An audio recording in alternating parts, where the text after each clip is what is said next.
Assemblée nationale, le 17 juin 2003, dans le cadre de la proposition de loi portant sur les retraites des mineurs, le député UMP Michel Sordi introduit un amendement à l'article L515-7 du Code de l'environnement. En effet, dans le deuxième alinéa, il y insère les mots « ou si l'apport de déchets a cessé depuis au moins 1 an ». Voici la définition de ce type d'amendement que l'on appelle en langage parlementaire un cavalier législatif. Un cavalier législatif est un article de loi qui introduit des dispositions qui n'ont rien à voir avec le sujet traité par le projet de loi. Ces articles sont souvent utilisés afin de faire passer des dispositions législatives sans éveiller l'attention de ceux qui pourraient s'y opposer. Cet amendement recevra un avis favorable et la loi sera mise en vigueur le 24 octobre 2006. L'obligation de réversibilité inscrite dans la loi de 1992, reprise dans l'arrêté préfectoral d'autorisation du 3 février 1997, n'aura été que de courte durée.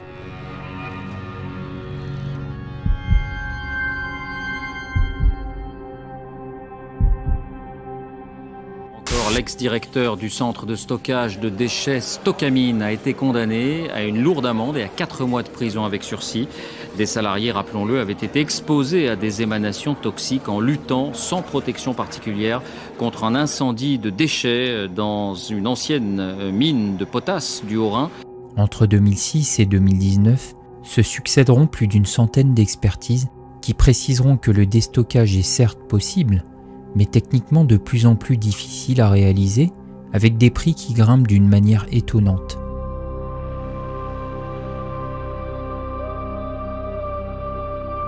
Depuis l'incendie, Stocamine coûte trop cher. Il faut donc liquider cette entreprise au plus vite. Pour cela, l'État va mandater le polytechnicien Alain Rollet, qui sera investi des pleins pouvoirs au 1er janvier 2009. Fort de son expérience réussie de liquidateur des charbonnages de France, il pensait régler cette affaire rapidement, mais c'était sans compter sur la résistance de l'opposition à l'enfouissement. Initialement nommé pour 3 ans, il ne quittera ses fonctions qu'en 2018, laissant la place à Céline Schump, jusqu'ici son adjointe. Dans un article pour le journal L'Alsace, il reconnaîtra n'avoir pas réussi à achever sa mission.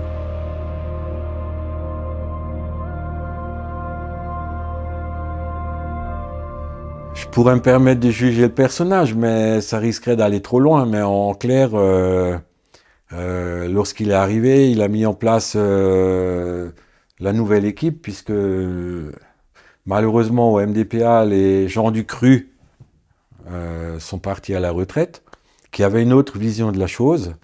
Donc il y a eu une direction qui a été mise en place, qui n'avait de cesse de montrer qui détenait le pouvoir. Oui, c'était un ingénieur des mines, un type très intelligent sûrement, mais à qui il manquait beaucoup de logique. Et je lui ai dit une fois à une réunion, le préfet m'a calmé, j'ai dit vous allez commettre un crime contre l'humanité. Les pleins pouvoirs, ça veut dire que M. Rollet est arrivé ici, il faisait ce qu'il veut. Ce qu'on lui demandait, c'est de se dépêcher, de liquider MDPA et Stocamine. Mais Stocamine, c'était une petite annexe, ça n'allait pas avoir de grosses difficultés pour régler ça. Il revient paré de l'aura de liquidateur des charbonnages de France. Monsieur Tout-Puissant, il a réussi là-bas. Il va réussir facile ici, les doigts dans le nez, manque de peau. Ça se passe pas comme ça. Et je pense que on est aussi responsable de l'échec de Rollet. C'est tant mieux. On a quand même réussi à le contrer. Et il quittera d'ailleurs sa fonction en avouant cet échec, quoi, en disant bah, « j'ai pas réussi ». Il avait carte blanche, comme je vous le dis. Et avec le caractère qui était le sien, on sait ce que ça veut dire, quoi. Donc la CFDT, de toute façon, dès le départ, avait fait savoir qu'on tenait à faire respecter la parole donnée lors de la mise en route de Stocamine. à savoir le retrait des déchets en cas de pépin, c'est ce qui était prévu, c'est ce qui était promis, hein, et que de toute façon on avait une période test de 30 ans où on pouvait intervenir. Mais bon, comme la CFDT avait choisi le chemin du déstockage, ainsi que les autres syndicats, les plus représentatifs, je dirais, des MDPA, à part la CGC hein, et FO, on n'était plus copains du jour au lendemain, quoi. Ça m'a même valu des ennuis jusqu'à la fin de ma carrière.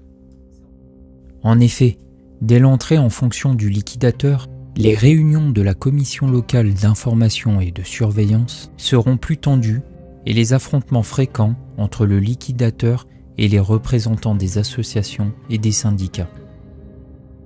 Une note de service datée du 28 juin 2012 viendra signifier aux salariés que toute manifestation de désaccord vis-à-vis de la politique de son employeur pourra entraîner un licenciement.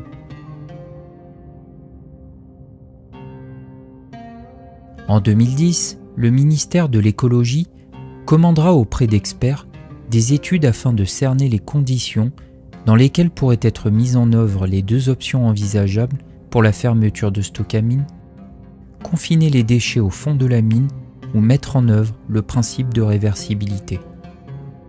Voici un extrait du rapport d'expertise de M. Marc Caffé, ingénieur général des mines, à propos de l'ennoyage de la mine. Les eaux de la nappe phréatique ont commencé à remplir les vides miniers par les puits qui sont remblayés mais pas totalement imperméables.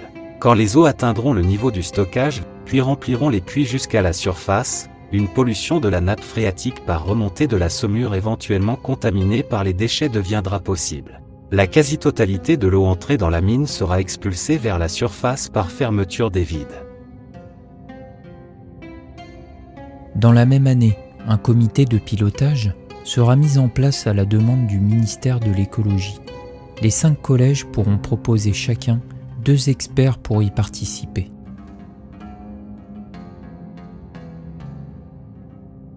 Marcos Buser et Walter Wildy représenteront le collège des associations de défense de l'environnement et seront les seuls à se porter en faveur d'un déstockage total.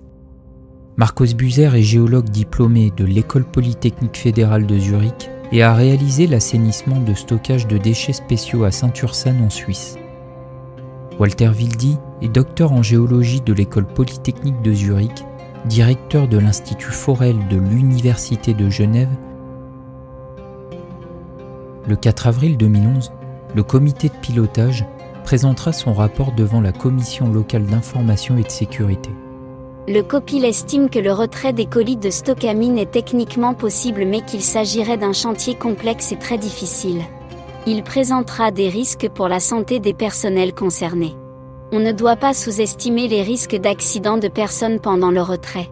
On ne peut être certain de pouvoir conduire le retrait à son terme, il faut alors que le stockage illimité des déchets restants soit possible et ait été étudié. L'expertise du COPIL confirmera la possibilité d'opérer un déstockage complet du site. Tout est dit. Dans ce COPIL, se sont distingués deux experts suisses, messieurs Buser et Wildy, que nous avions choisis comme experts, qui eux faisaient une proposition inverse et en insistant beaucoup sur les dangers d'un enfouissement définitif. Voilà, ils n'ont pas été écoutés, ils ont eu la parole, ils ont pu mettre en avant leur solution, ce qui est bien. Non, je pense que le COPIL a bien agi, quoi, a bien formulé ce qu'il fallait faire. C'est pas eux qui prennent la décision, ils ont donné les choix, ils ont donné les solutions. Après, c'est encore une fois le politique qui a décidé, ou qui n'a pas décidé puisqu'il n'a rien décidé. En France, on n'aime pas trop que les étrangers viennent donner leur avis. Lorsque ce fameux COPIL, comité de pilotage, a été mis en place en 2011, déjà on a mal perçu la fronde un petit peu des 2 ingénieurs suisses, hein, alors que, contrairement à tous les autres, en particulier Marcos Buser, c'est le gars qui a bossé sur des décontaminations de sites, et Dieu sait que c'était sans commune mesure avec ce qui se passe chez nous, quoi. Mais tous les experts étaient des ingénieurs des mines, comme c'est dans notre pays la tradition, ou polytechniciens, et donc ils parlent de la même voix. Et toutes ces personnes ont beaucoup étudié la tenue des terrains, mais pas du tout le devenir de ces déchets une fois qu'ils seraient dans l'eau.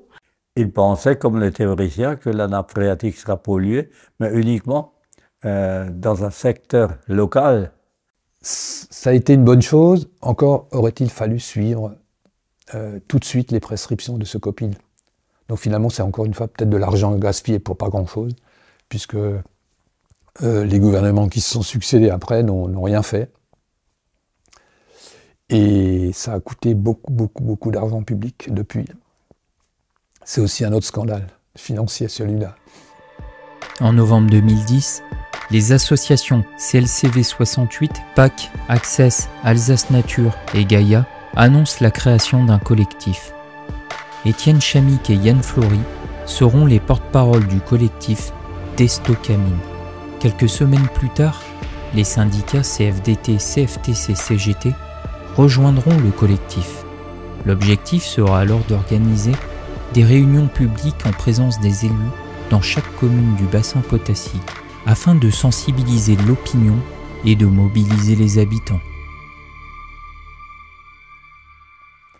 D'abord, on était ces 3-4 associations, on faisait pas trop le poids, je trouvais. Et d'ailleurs, ça s'est senti auprès des élus locaux, les communes, une fois le collectif créé, avec notamment l'adhésion des syndicats. Ça, c'était inespéré et ça devait nous donner un poids énorme quoi, dans les concertations qu'on pouvait avoir avec les communes, et ça a été le cas. On a pris notre bâton de pèlerin, comme on dit, on a fait le tour des communes du bassin potassique. On a été entendus. Il y a eu un revirement assez net dans l'opinion des élus face à cette entreprise. On y a été pour beaucoup, je pense. Donc oui, le collectif, pour moi en l'occurrence, et Étienne aussi, c'était une belle victoire et une belle façon d'aller vers le déstockage, ce qu'on réclame toujours. Bon, ça n'a pas réussi. Alors il y a sûrement des explications à ça. J'en vois une, c'est que les syndicats n'avaient déjà plus l'aura et la puissance qu'ils avaient durant l'exploitation minière. Ça se constate pas que pour les MDPA, ça se constate aujourd'hui partout. La fin des grandes entreprises, la fin des syndicats puissants marque effectivement le déclin de ce contre-pouvoir qui existait dans l'entreprise, au MDPA en particulier. Donc ça nous a pas apporté ce qu'on aurait souhaité, c'est-à-dire une force de frappe forte. La commission locale d'information et de surveillance a été transformée en commission de suivi de site, et que dans les instances, les syndicats de mineurs ont tous été évincés au motif qu'on était des syndicats de retraités et qu'il n'y avait plus d'exploitation de potasse. Et donc ça a été vraiment le signal de la traîtrise absolue, quoi, parce que les gens qui connaissent le mieux la mine ont été virés de la table. En février 2013, les deux porte-paroles du collectif Destocamine seront invités au Parlement européen à Bruxelles pour présenter le dossier Stocamine devant les élus de la Commission européenne des pétitions. En vain, ils tenteront d'exposer les risques que fera peser l'enfouissement des déchets sur la qualité de la nappe phréatique rhénane. Plus tard, la Commission européenne répondra: la Commission ne peut ouvrir une procédure d'infraction que si elle possède suffisamment d'indications d'une violation de la législation européenne. Autrement dit, tant qu'il n'y a pas de constat de pollution, rien ne peut être reproché à l'État français. Mais où est passé le principe de précaution ?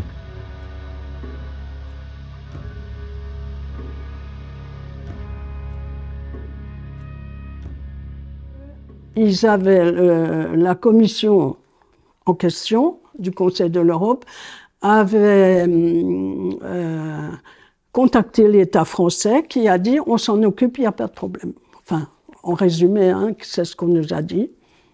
Et on a eu, en 2013, je crois, un avis de cette commission pour dire que notre plainte n'était pas retenue.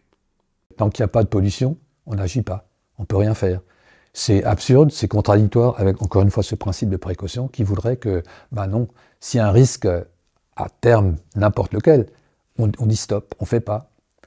C'est les contradictions de notre système juridique, législatif, ou je ne sais pas comment dire, une constitution qui est un peu bâtarde dans ce domaine-là.